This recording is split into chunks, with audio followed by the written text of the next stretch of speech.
welcome back to the channel. I hope you all are doing amazing in life, and today's video is all about my vlogging gear.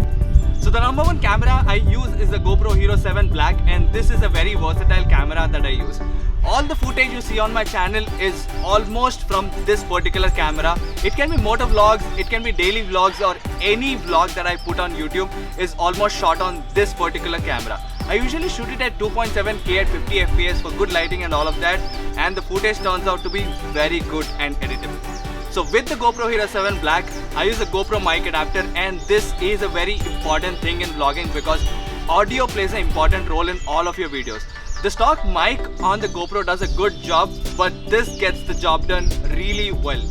With the GoPro Hero 7 Black and the mic adapter, I use this case by Ulanzi. This is a vlogging case by Ulanzi where you can slot down your mic adapter here and camera here so that both of them stay at one place together. After sliding the mic adapter into the GoPro case and the GoPro into the case, it's a time to connect the microphone and we are good for the vlogging setup. So this is my vlogging setup with the GoPro Hero 7 Black, the GoPro mic adapter, the Ulanzi case and the Rode Video Mic Go, and this setup works the best for me.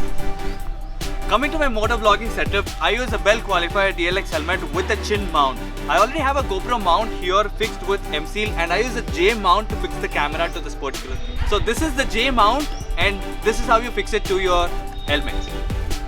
Once you slot this J mount into your helmet and you're good to go for motor vlogging. Right inside my helmet, I have this mic for audio.